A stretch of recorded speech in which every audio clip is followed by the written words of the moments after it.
Namo Sang Hyang Adi Budaya. Namo Buddhaya. Assalamualaikum warahmatullahi wabarakatuh.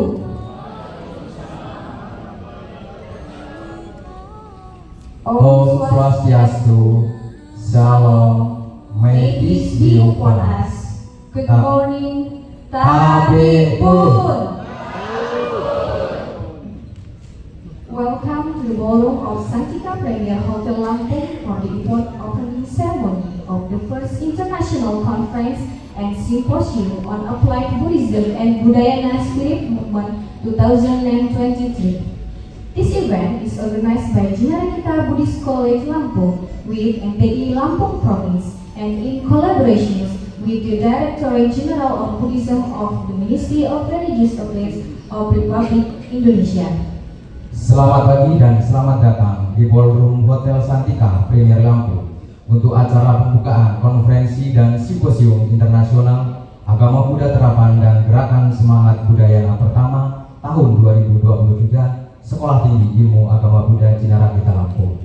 Kegiatan ini diselenggarakan oleh Sekolah Tinggi Ilmu Agama Buddha Jinarakita Lampung dan Majelis Budayana Provinsi Lampung serta bersinergi dengan Ditjen Dimas Buddha Kementerian Agama Republik Indonesia. This event is conducted hybrid where we have more than 250 participants attending offline and online in person in Lampung and participants from 9 countries. Acara ini diselenggarakan secara hybrid di mana lebih dari 250 peserta hadir secara luring dan daring yang berasal dari 9 negara. I am Ayu and I am ready as the MC for this international conference and symposium.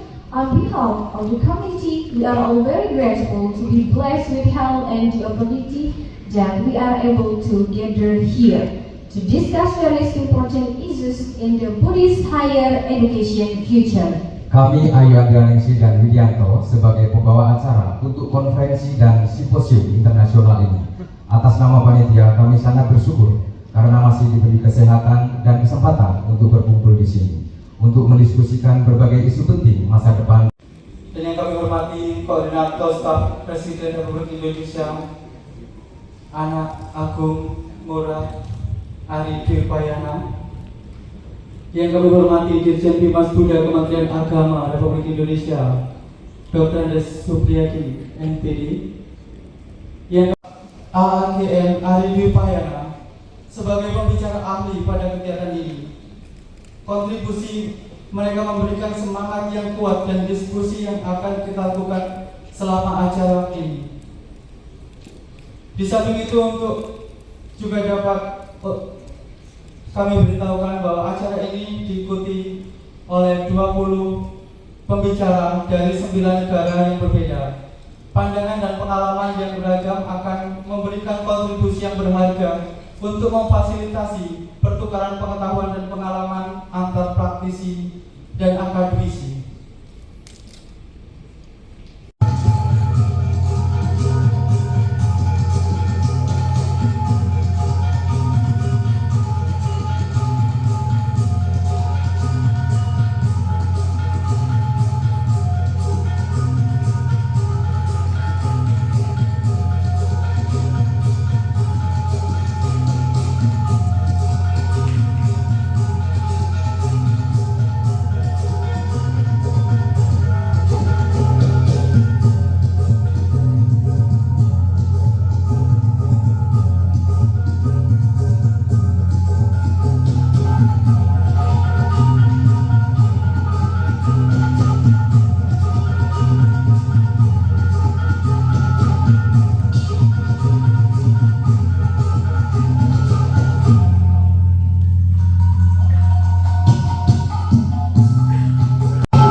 kemudian Bapak Supriyadi,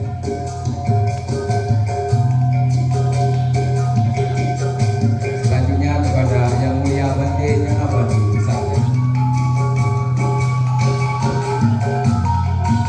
selanjutnya kepada Yang Mulia Bante Nyanabadi Mahasawira,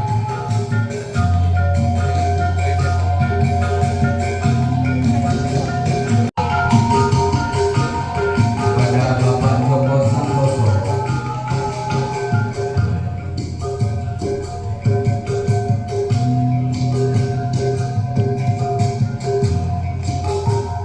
kepada Prof.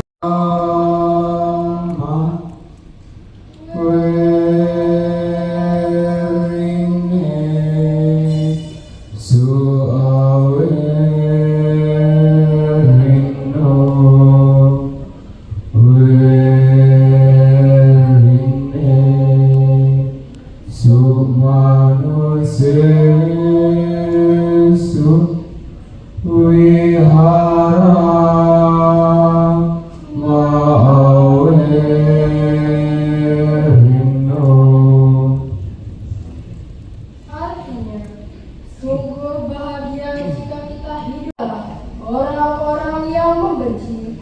Di antara orang yang membenci, kita hidup tanpa membenci. Indeed, we live very happy, not hating anyone among those who hate. Among men who hate, we live without hating anyone. Nadhira Sasammo Agi Nadhira Sasammo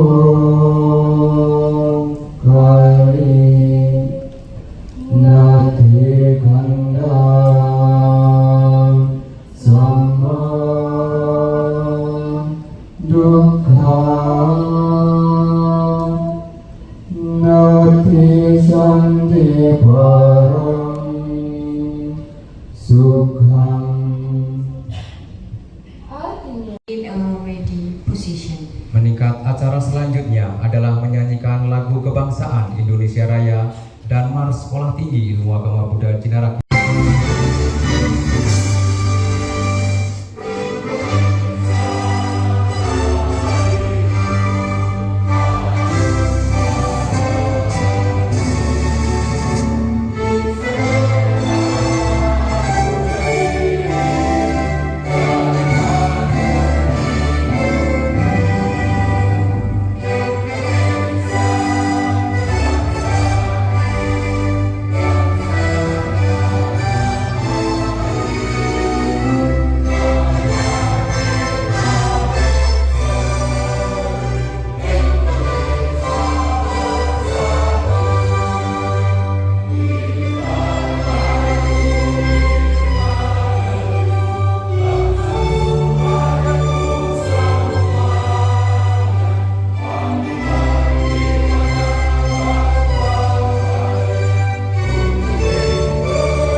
Sambutan yang pertama akan disampaikan oleh Ketua Sekolah Tinggi Ilmu Agama Buddha Cinarakita Lampung, Dr. Purwansyah MPD, Yang Mulia Nyana Bandu Sakyas Prawira. Kepada Bante disilakan.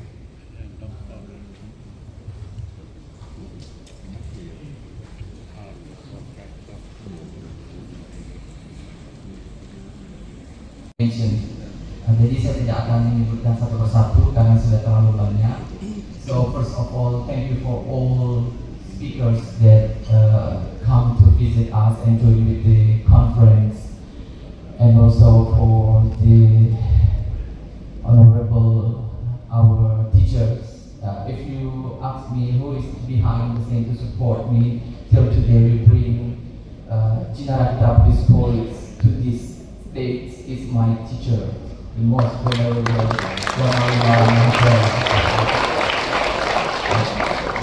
So also we would like to give my best appreciation to our friends and also our mentor, my excellencies, Sir Ari Vipayana. Thank you for coming and support and you spend your time to support us, and also for the Indonesian Budayana Council, Ontario and team. Thank you for your support today, and all guests, invited guests, and the last for my best supporter, Mr. Supriyadi. Thank you. You give your best for all. Here today, and also not forget for my uncle teacher to support me. Even not only the internal support, but they support me for everything. If they have any obstacle for develop the Cinarakita Buddhist College and others, he is the first person to help me. Thank you for your support, my uncle teacher, most venerable Arya Maitri, and also the Budayana Widyalaya Foundation. Please, I want to let you know, the Budayana Spirit Movement is not a new sect. It's a real view and a real idea to bring the essence of Buddha teachings for our Buddhist society and also for the world. So, thank you for coming, and we will give our best for the world and for our Buddhist society. Thank you.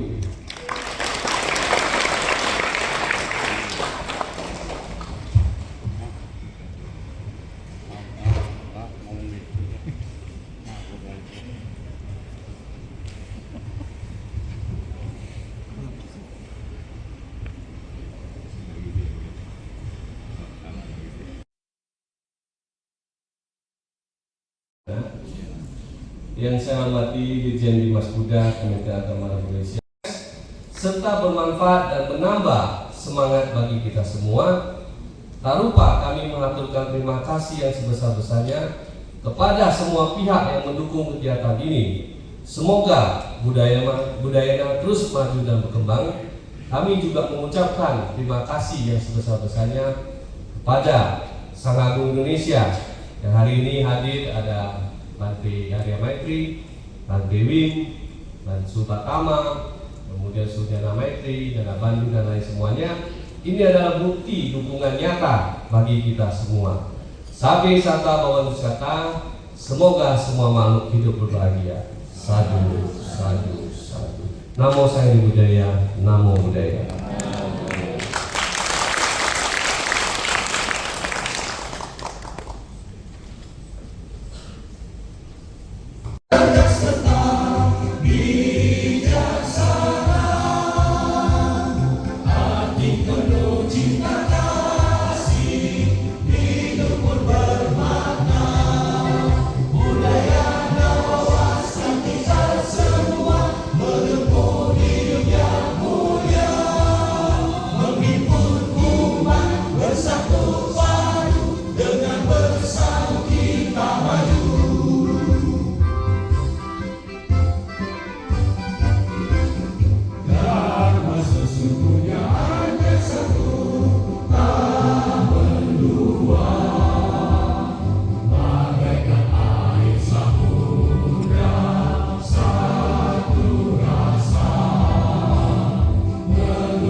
President of Indonesia, kindly be invited to the podium, Mr. Dr. Pak Dr. Anak Agung Gede Ngurah Adi Bupayana MSI.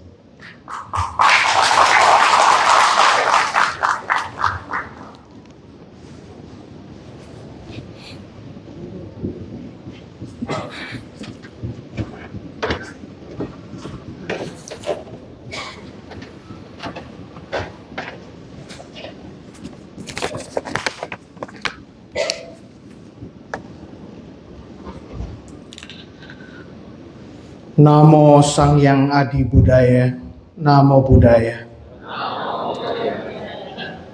Om Swastiastu, Om Wignamastu, Namo Siddham, Om Saraswati Dipati, Namo Swaha. Assalamualaikum warahmatullahi wabarakatuh.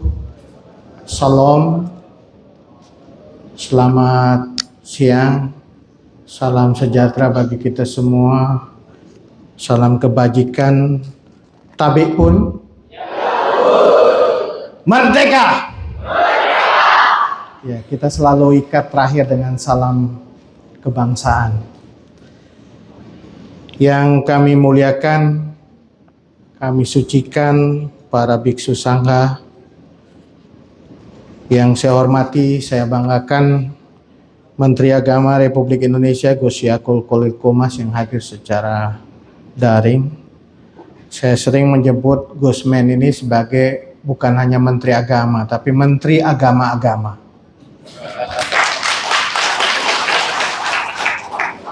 Karena di masa beliau melanjutkan apa yang sudah dirintis oleh Pak Lukman Saifuddin, gelora moderasi beragama selalu digaungkan, dan saya kira itu hal yang sangat penting bagi kita semua dalam kehidupan berbangsa dan bernegara.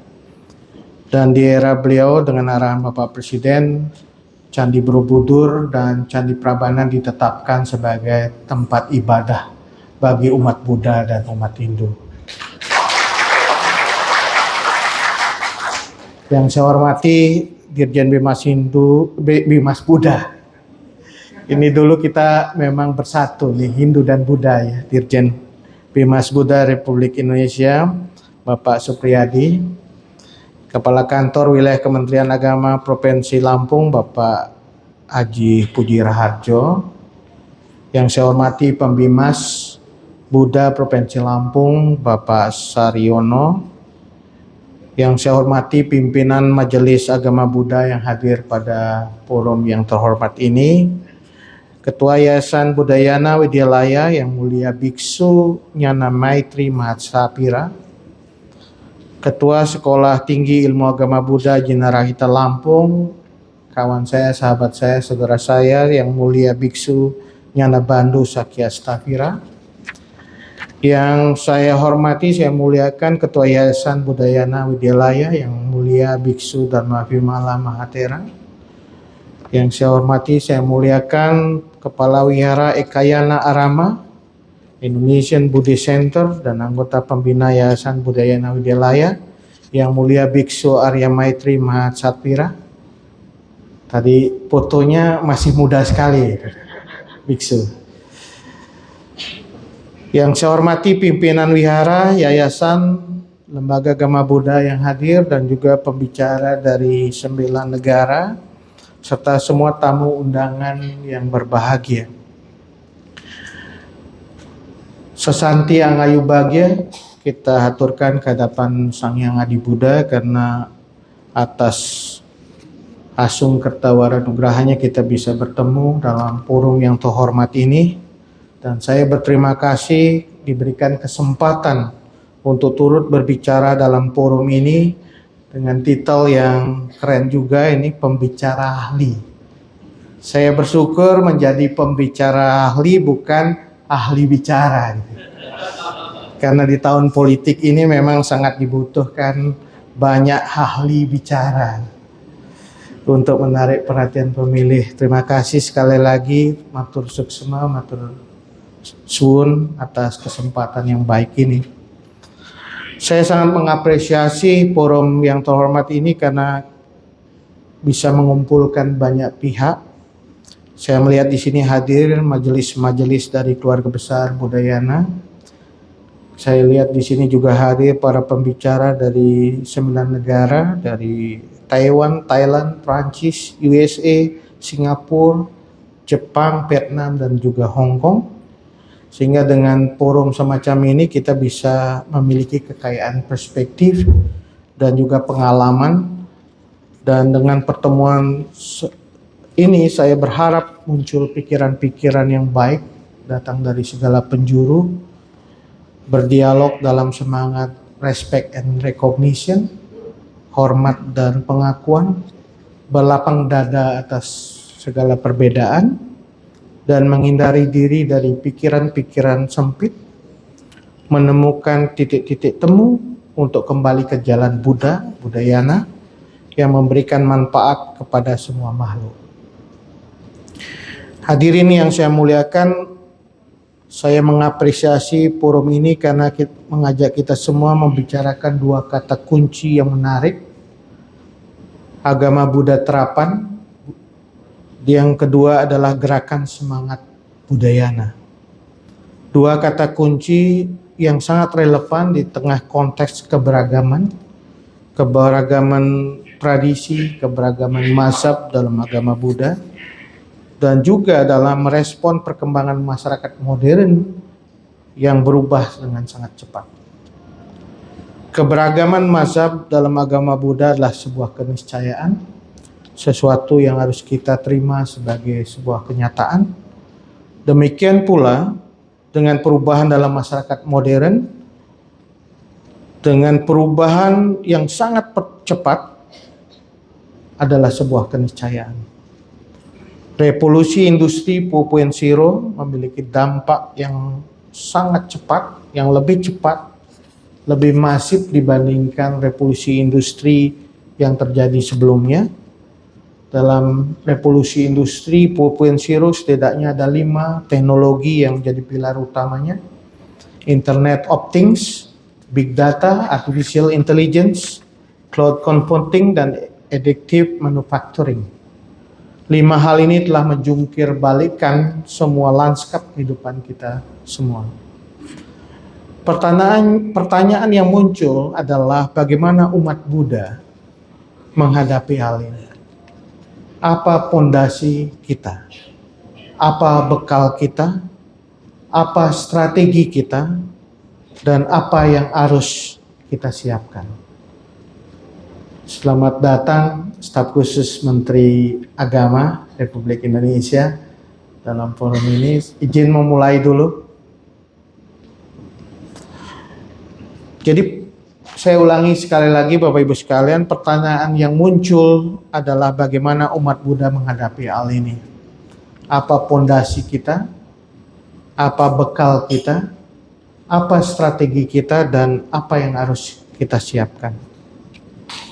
Untuk menjawab itu, perkenankan saya merecall sedikit catatan terkait dari mendiang biksu Asin Jinara kita, yang namanya sangat harum bagi segenap pemeluk agama Buddha di Indonesia. Dan namanya juga diabadikan sebagai identitas bagi Sekolah Tinggi Ilmu Agama Buddha di Lampung ini. Tentunya pengabadian nama tersebut juga diharapkan bisa menjadi inspirasi bagi segenap sivitas akademika Sekolah Tinggi Ilmu Agama Buddha Jinara kita, bagi umat Buddha di Indonesia, dan bagi kita semua.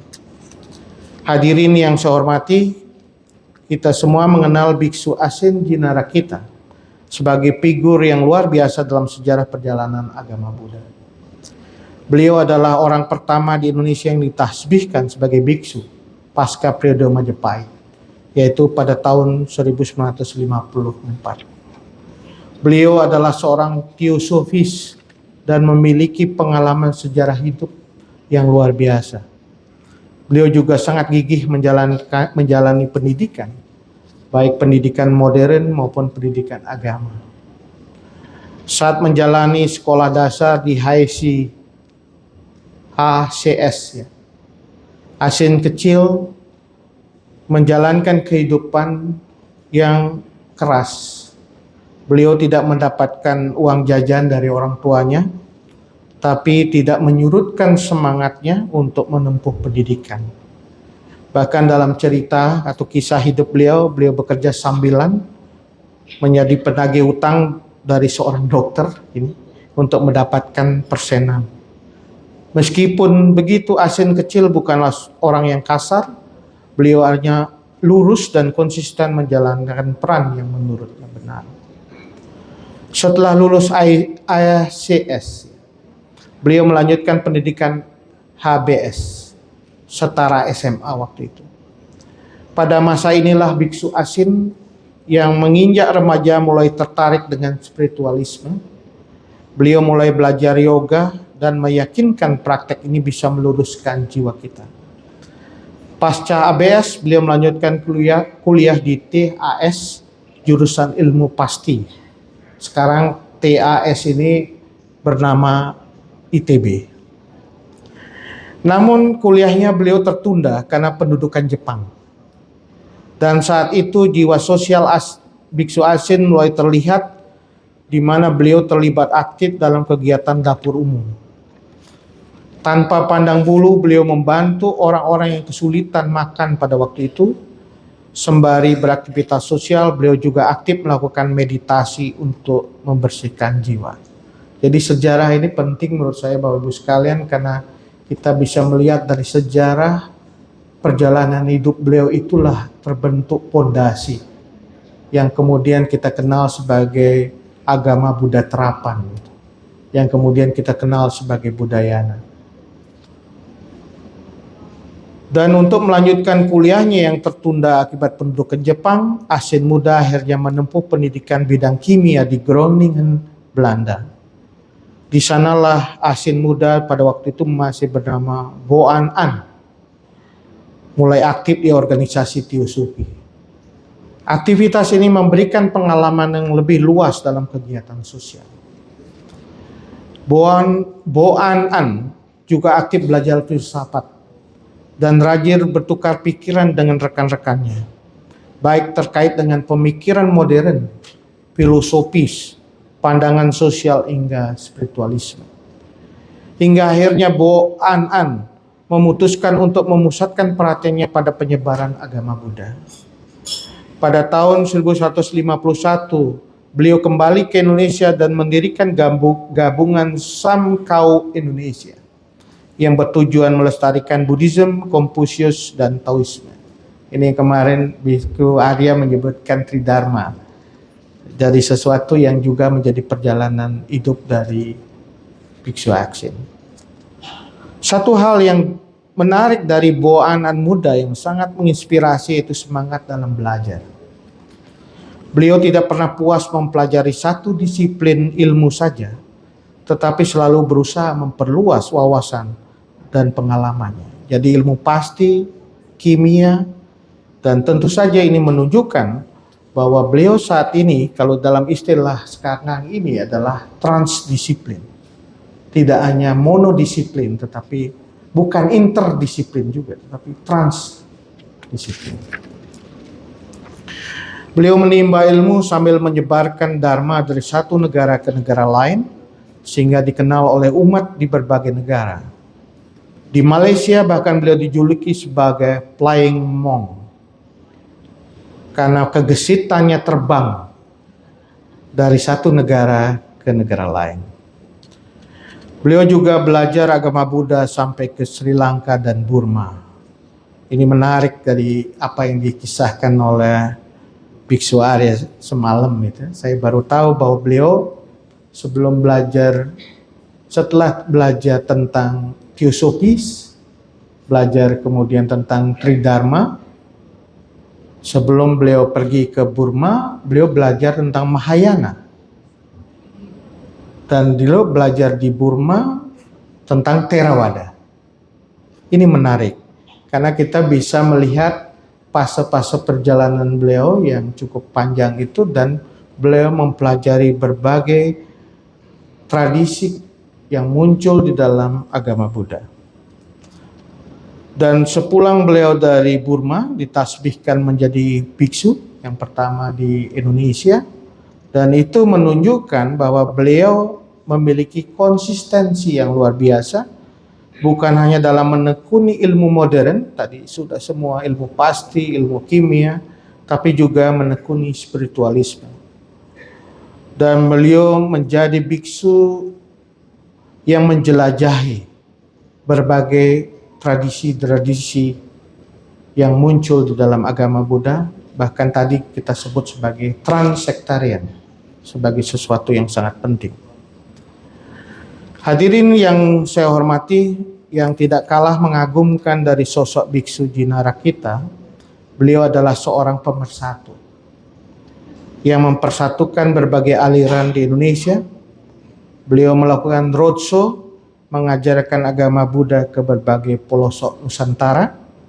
Tadi kita juga bisa melihat peta Indonesia dan bagaimana beliau menyebarkan dhamma di berbagai tempat. Dan beliau juga mendirikan lembaga-lembaga Buddhis. Maka tidak heran jika beliau dicintai oleh umat Buddha, dan itu secara kecintaan dan rasa welas asihnya terhadap umat, terhadap sesamanya. Belajar dari biksu Jinarakita, maka umat Buddha terutama generasi mudanya harus terpacu untuk menuntut ilmu setinggi-tingginya. Dan saya kira salah satu yang sangat penting adalah dimulai dari sikap terbuka untuk mendapatkan ilmu dan melihat tradisi-tradisi yang berbeda. Di dalam tradisi Hindu, terutama di Hindu di Bali, kami mengenal setiap 6 bulan sekali apa yang kita sebut sebagai hari raya atau hari suci Saraswati, hari ilmu pengetahuan. Dan hari suci Saraswati itu diperingati setiap Saniscara Umanis Wuku Watu Gunung. Sabtu Umanis dan bukunya Watu Gunung. Dan buku Watu Gunung itu ada setiap 6 bulan sekali. Mengapa penting buku Watu Gunung ini? Karena mengandung filosofi bahwa menjadi seorang pembelajar, menjadi orang yang akan menuntut ilmu, dimulai dengan cerita tentang Watu Gunung runtuh, di mana sosok Watu Gunung yang sangat menampakkan ego, kehebatannya, keilmuannya, kedikjayaannya, itu harus diruntuhkan dulu untuk mendapatkan sumber-sumber pengetahuan. Jadi seorang pembelajar harus berani meruntuhkan dulu Watu Gunungnya, meruntuhkan dulu egonya, supaya dia bisa menjadi pembelajar yang sangat baik. Bapak, Ibu, Saudara yang saya hormati, seperti biksu asin, kita harus juga menapak tangga pertama dalam kehidupan, yaitu tidak berhenti belajar. Apalagi di era digital saat ini, di mana kita bisa mengasah ilmu, pengetahuan dan skill kita bisa datang dari mana saja, dari siapa saja, di mana saja. Ilmu pengetahuan juga tidak hanya bisa kita petik dari ruang kelas, tetapi kita juga bisa memperolehnya dari mana saja. Tapi kita juga harus sadar bahwa ketika masuk dalam realitas nyata, dalam kehidupan tidak bisa dihadapi oleh satu perspektif ilmu pengetahuan saja. Sebaliknya, realitas kehidupan selalu bersifat lintas disiplin, lintas ilmu pengetahuan. Oleh karena itu, hybrid knowledge dan juga hybrid skill adalah kapasitas yang penting yang harus dimiliki. Maka mahasiswa Buddhis harus menjadi generasi muda yang cerdas, yang terdidik, dan juga bisa mendorong kemajuan yang lebih baik dengan cara menguasai hybrid knowledge dan hybrid skill ini. Dan kita semua juga harus mengingat bahwa cerdas semata tidak cukup. Karena kita juga harus menjadi sumber daya manusia yang berintegritas dan berkarakter. Dalam memupuk karakter dan integritas inilah kita harus belajar dari para penuntun agama kita. Umat Buddha bisa belajar dari keteladanan guru suci Siddhartha Gautama dan dari para guru-guru suci dan panutan agama termasuk biksu asin Jinarakita. Saat para mahasiswa generasi muda Buddhis selesai menempuh pendidikan di kampus dan mulai masuk dalam kehidupan masyarakat, saya kira saat itu kita bisa belajar dari biksu Jinarakita, yaitu tidak bisa berhenti belajar. Dan satu hal yang penting sebenarnya dalam tradisi berpikir dan wawasan yang dibangun oleh biksu asih jenara kita, itu adalah menurunkan ilmu menjadi amal. Ini satu hal yang juga pernah disampaikan oleh Bung Karno dalam pidatonya di Universitas Gadjah Mada. Antara ilmu dan amal. Ilmu tidak akan memberikan suatu yang bermanfaat bagi kehidupan kalau kita tidak coba terapkan ilmu itu menjadi amal. Saya kira dalam tradisi-tradisi kebudayaan di berbagai tempat juga memiliki hal yang sama. Di Jawa misalnya ngelmu itu ngelakoni karti laku.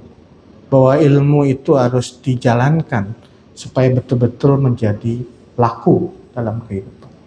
Dalam tradisi Hindu kita mengenal yang disebut dengan sastra paraga, sastra wadi. Bahwa ilmu itu harus bisa menjadi sesuatu yang sifatnya paraga, yang membumi dalam kehidupan kita. Sehingga kami di Bali dalam tradisi Hindu juga mengenal istilah ilmu itu harus betul-betul bisa menuntun kita menjadi sadhu. Mengambil kesucian, siddha, itu artinya mencapai kemampuan kapasitas tertentu. Siddhi itu adalah kemampuan kita untuk menyembuhkan atau bahkan bisa melakukan upaya untuk bersama-sama masyarakat menjadi bagian dari solusi persoalan-persoalan dunia. Dan juga sakti, itu berarti kemampuan kita untuk mewujudkan ilmu menjadi sesuatu yang bermanfaat, bukan sekedar sakti pengertian kejayaan. Dan dengan cara seperti itu kita akan menjadi sadaka, seorang yang bisa menjalankan sadhana. Saya kira ini salah satu filosofi yang kuat sekali muncul dalam kearifan lokal kita. Sadhu, siddha, siddhi, sadaka, dan tentu harus didasarkan pada sadhana.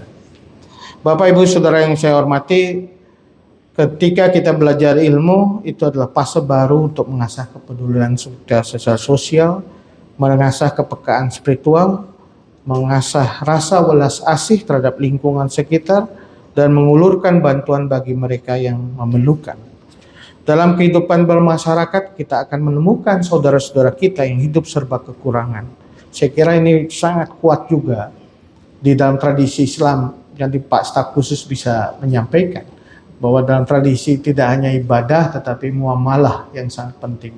Bagaimana membangun hubungan tidak ada hablu minallah tapi juga hablu minannas.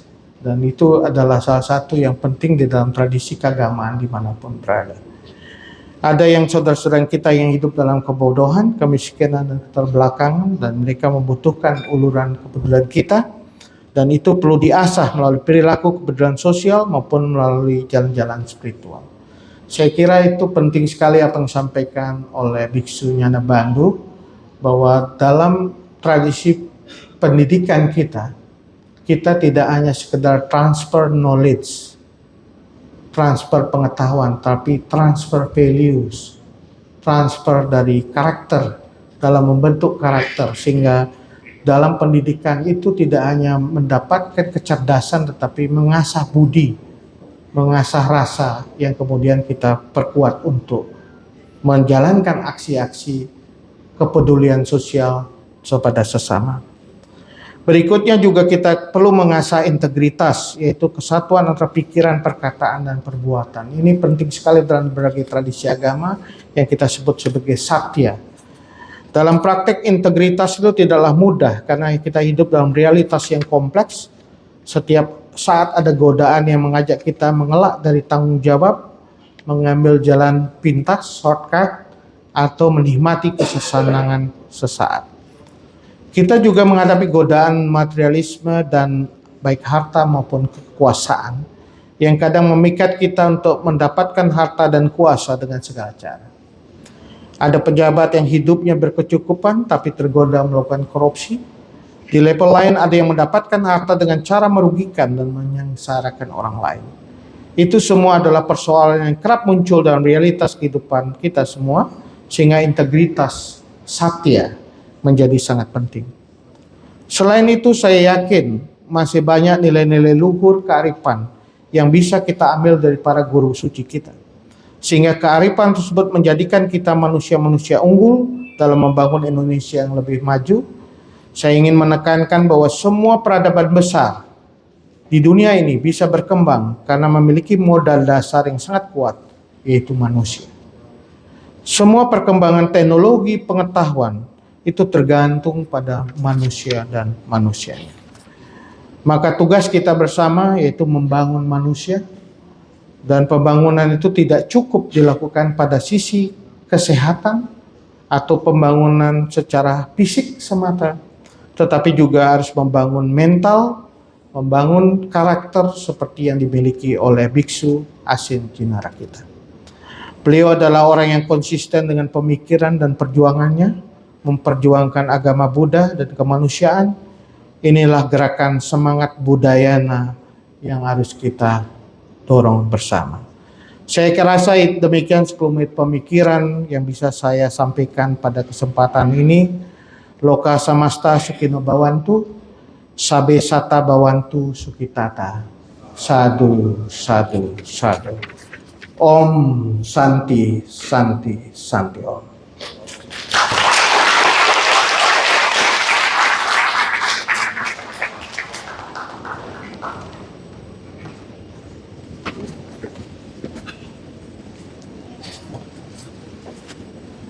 Maaf saya, staf khusus saya minta untuk datang di acara yang luar biasa ini.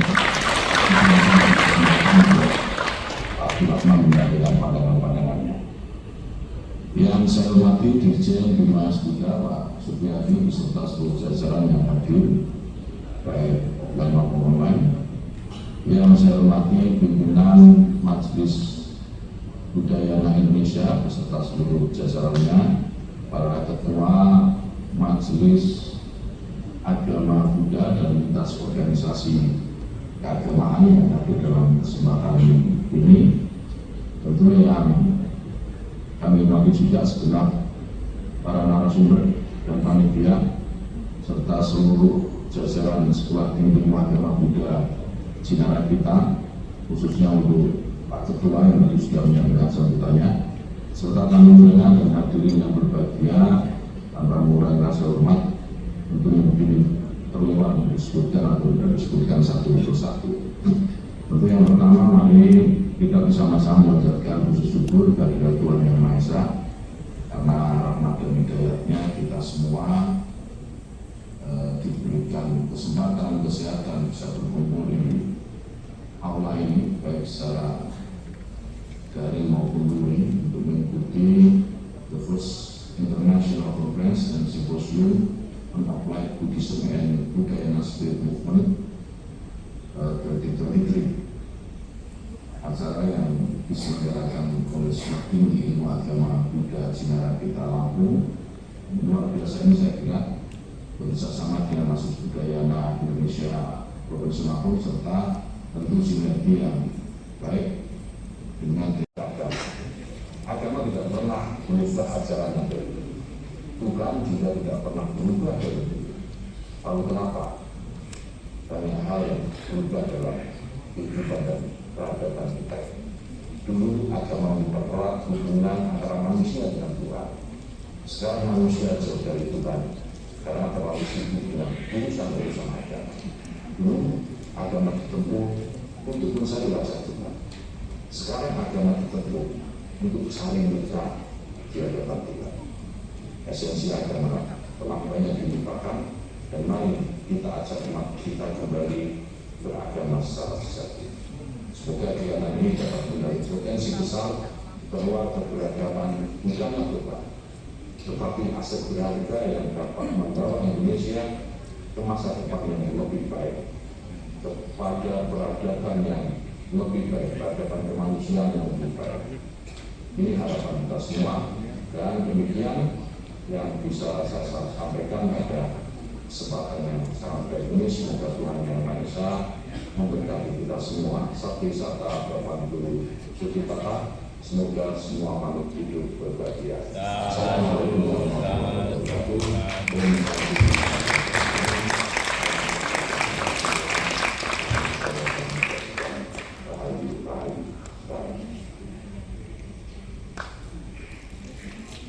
Kami undang ke atas podium untuk membuka konferensi dan simposium internasional. Yang pertama Bapak Abdurrahman, Bapak Ari Dipayana, Bapak Supriyadi, Yang Mulia Biku Nyana Bandung Satya. Dimohon untuk ke atas podium.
Kepada Bante dan Bapak-Bapak untuk tetap di atas podium karena akan dilakukan penyerahan plakat dan foto diberikan oleh Yang Mulia Bante Nyana Bandung Satya.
Dan Ibu Lucy Chandrawati untuk bisa naik ke atas podium.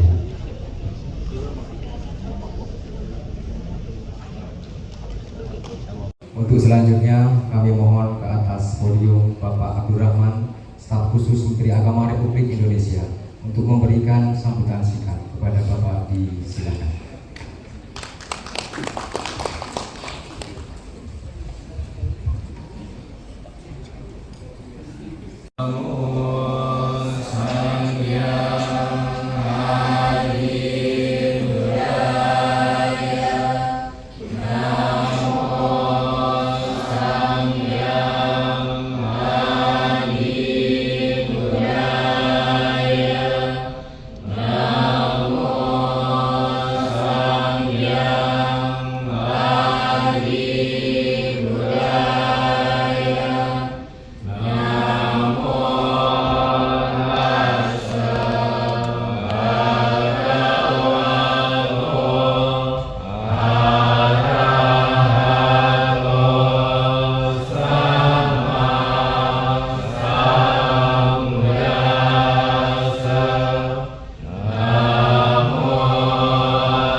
Iya, katanya saya banyak dibantu ini di Indo.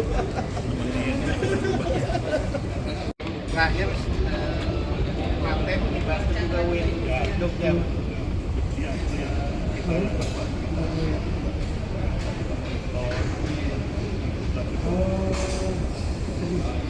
Ini mau naik satu staf ini siap.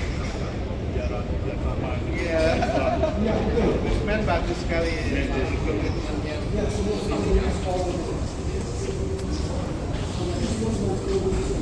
Yang satu lagi di Palangkaraya. Ini mau ke WC.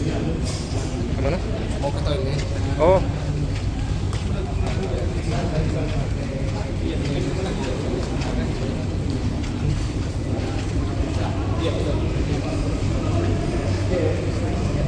Ini mau ke mana?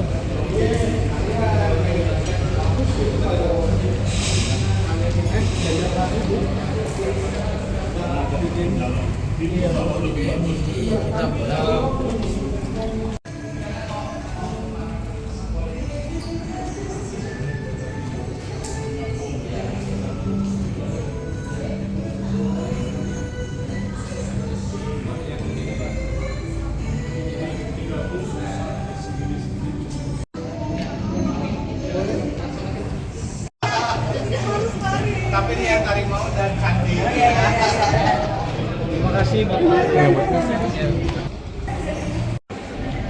Ini biasanya tempat Pak Muldoko yang sering datang ke sana. Satu-satu di mana yang paling besar. Di sini belum Pak tadi? Oh iya. Bagus ya. Jujur aja pengaruh sosok Pak juga. Iya.